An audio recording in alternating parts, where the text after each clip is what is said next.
ಸರ್ವರಿಗೂ ನಮಸ್ಕಾರಗಳು. Banashankari computer centre YouTube ಚಾನಲ್ಗೆ ತಮ್ಮೆಲ್ಲರಿಗೂ ಸ್ವಾಗತ. ಫ್ರೆಂಡ್ಸ್, ಇವತ್ತು ನಿಮಗೆ ನಾನು ಸ್ಯಾಲ್ರಿ ಬಿಲ್ ಯಾವ ಥರ ಕ್ರಿಯೇಟ್ ಮಾಡೋದು ಅನ್ನೋದು ತೋರಿಸ್ತಾ ಇದ್ದೀನಿ ನೋಡ್ರಿ. ಮೊದಲನೇದಾಗಿ ನಿಮಗೆ ನಾನು ಕೊಡೋ ಮಾಹಿತಿ ಇಷ್ಟ ಆಗಿದ್ದರೆ ದಯವಿಟ್ಟು ನನ್ನ ಚಾನಲ್ಗೆ ಸಬ್ಸ್ಕ್ರೈಬ್ ಆಗಿ, ಹಾಗೆ ಲೈಕ್ ಕೂಡ ಮಾಡಿರಿ.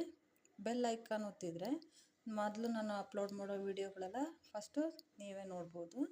ದಯವಿಟ್ಟು ಸಬ್ಸ್ಕ್ರೈಬ್ ಮಾಡಿರಿ.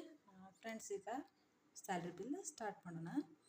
ಫಸ್ಟ್ನೇದಾಗಿ ನೀವು employee name, next employee code, department, designation, basic salary, D A ಅಂದರೆ daily allowance, H R A ಅಂದರೆ ಹೌಸ್ ರೆಂಟ್ ಅಲೋಯನ್ಸ್, ಅದೆರಡು ಮತ್ತೆ ಕೂಡ್ಕೋಬೇಕು. Basic salary, D A, H R A ಟೋಟಲ್ಗೆ. ಎಲ್ ಐ ಸಿ ಅಂದರೆ ನೀವು ಎಲ್ ಐ ಸಿ ಏನು cut ಮಾಡ್ತಿರಲ್ಲ ಅದು ಹಾಕ್ಬೇಕು. ನೆಕ್ಸ್ಟ್ ಅದು ಐ ಟಿ ಅಂದರೆ ಇನ್ಕಮ್ ಟ್ಯಾಕ್ಸು, ಅಂದರೆ I T plus income tax L I C ಸೇರಿಕೊಂಡು ನಿಮಗೆ ಎಷ್ಟು ಖರ್ಚಾಗುತ್ತೆ ಅನ್ನೋದು ಟಿ ಡಿ ಇ ಡಿ ಬರುತ್ತೆ. ನೆಕ್ಸ್ಟು ನೆಟ್ ಪೇ, ನಿಮ್ಮ ಹತ್ರ ಏನು ಅಮೌಂಟು ನಿಮಗೆ ಸ್ಯಾಲ್ರಿ ಬರುತ್ತಲ್ಲ ಅದಿರುತ್ತೆ. ಈಗ ಎಂಪ್ಲಾಯ್ ನೇಮ್ ಹಾಕೋಣ. ನೀವು ಯಾವುದಾದ್ರೂ ನೇಮ್ ಹಾಕ್ಕೊಳ್ರಿ. ನಾನೀಗ ಯಾವುದೋ ಒಂದು ನೇಮ್ ಹಾಕ್ತೀನಿ. ಎಂಪ್ಲಾಯ್ ಕೋಡ್ ಅಂದರೆ ನೀವೇನು ಗೌರ್ಮೆಂಟ್ ಜಾಬಲ್ಲಿರ್ಬೋದು ಅಥವಾ ಪ್ರೈವೇಟ್ ಜಾಬಲ್ಲಿರ್ಬೋದು, ನಿಮ್ಗೊಂದು ಎಂಪ್ಲಾಯ್ ಕೋಡ್ ಕೊಟ್ಟಿರ್ತಾರೆ. ಆ ಕೋಡ್ ನಂಬರ್ ಇಲ್ಲಿ ಹಾಕ್ಕೋಬೇಕು. ನಾನು ನಿಮಗೆ ಜಸ್ಟ್ ಕಲಿಸ್ಬೇಕಲ್ಲ, ಅದಕ್ಕೋಸ್ಕರ ಯಾವುದೋ ಒಂದು ನಂಬರ್ ಹಾಕ್ತಾಯಿದ್ದೀನಿ. ನೆಕ್ಸ್ಟ್ ಡಿಪಾರ್ಟ್ಮೆಂಟು ಅಂದರೆ ನೀವು ಪೊಲೀಸ್ ಆಗಿರ್ಬೋದು ಅಥವಾ ಲೆಕ್ಚರರ್ ಆಗಿರ್ಬೋದು ಅಥವಾ ಇಂಜಿನಿಯರಿಂಗ್ ಇರ್ಬೋದು, ಯಾವುದೇ ಒಂದು ಪ್ರೊಫೆಷನ್ ಇರ್ಬೋದು, ಅದು ಆ ಡಿಪಾರ್ಟ್ಮೆಂಟ್ ಒಳಗೆ ನಿಮ್ಮ ಜಾಬ್ ಏನಂತ ಡೆಸಿಗ್ನೇಷನಲ್ಲಿ ಹಾಕಬೇಕು. ಈಗ ಪೊಲೀಸ್. ನೆಕ್ಸ್ಟ್ ಪೊಲೀಸ್ ಡಿಪಾರ್ಟ್ಮೆಂಟ್ ಒಳಗೆ ನೀವು ಎಸ್ ಪಿ. ಇಲ್ಲಿ ನಾನು ನಿಮ್ಗೆ ಕಲ್ಸೋಕ್ಕೋಸ್ಕರ ಮಾತ್ರ ಈ ಸ್ಯಾಲ್ರಿ ಎಲ್ಲ ಬೇಸಿಕ್ ಸ್ಯಾಲ್ರಿ ನಮ್ಮ ಸುಮ್ಮನೆ ಒಂದು ಅಂದಾಜಲ್ಲಿ ಹಾಕ್ತಿರ್ತೀವಿ. ಅಷ್ಟು ಇಷ್ಟು ಅಂತ ಗೊತ್ತಾಗಲ್ಲ. ನಾವು ನಿಮಗೆ ಎಷ್ಟು ಕಲಿಸ್ಬೇಕೋ ಅಷ್ಟಕ್ಕೆ ಮಾತ್ರ ಹಾಕ್ತಾಯಿದ್ದೀನಿ. ಒಂದು 40,000 ಹಾಕ್ತಾಯಿದ್ದೀನಿ ನೋಡಿರಿ. ನೆಕ್ಸ್ಟು ಡಿ ಎಗೆ ನೀವು ಪರ್ಸಂಟೇಜ್ ಹಾಕ್ಬೇಕು. ಅಂದರೆ ನೀವು 40,000 ಇದ್ದರೆ ಪರ್ಸಂಟೇಜ್ 40 ಅಥವಾ 35 ಅಥವಾ 50 ಈ ಥರ ನೀವೆಲ್ಲ ಪರ್ಸಂಟೇಜ್ ಹಾಕೋಬೇಕು. ನೀವು ಫಾರ್ಮುಲಾ ಹಾಕೋಕ್ಕೆ = ಹಾಕ್ಕೊಂಡು ಬೇಸಿಕ್ ಸ್ಯಾಲ್ರಿ ಅದರೊಳಗಿದೆ E2 ಇಂಟು 40% ಹಾಕ್ತಾನೆ. ನನಗೆ ಶಿಫ್ಟ್ ಇಟ್ಕೊಂಡು ಪರ್ಸಂಟೇಜ್ ಹಾಕ್ಬೇಕು. ಆಮೇಲೆ ಟ್ಯಾಬ್ ಕೊಡ್ರಿ.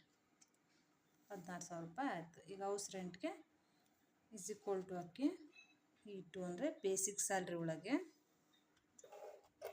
ಇಂಟು ಒಂದು 10% ಹಾಕ್ತಾಯಿದ್ದೆ ನಾನು. ನೀವು ಸ್ಯಾಲ್ರಿ ಜಾಸ್ತಿ ಇದ್ದರೆ ಜಾಸ್ತಿ ಪರ್ಸಂಟೇಜ್ಗಳು ಹಾಕ್ಕೋಬೋದು.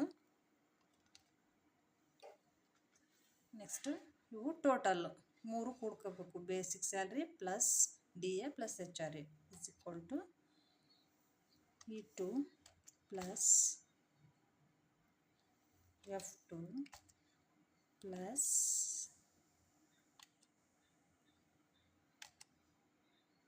F2 plus G2.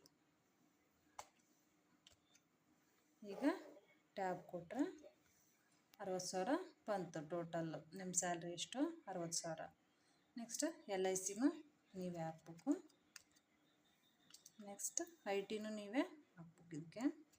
ಇದಕ್ಕೆ ಫಾರ್ಮುಲಾ ಇರಲ್ಲ. ನೆಕ್ಸ್ಟ್ ಟಿ ಡಿ ಇ ಡಿಗೆ L I C plus I T ಕೊಡ್ಬೇಕು ನೀವು. ಎಲ್ ಐ ಸಿ ಯಾವುದ್ರೊಳಗಿದೆ? I2 plus J2.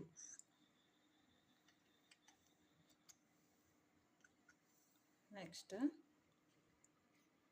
ನೀವು ನೆಟ್ ಪೇ ಎಷ್ಟು ಬಂತು ಅಂತ = ಹಾಕ್ಕೊಂಡು ಟೋಟಲ್ನೊಳಗೆ H2ನೊಳಗೆ ಐತಲ್ಲ, H2ಗೆ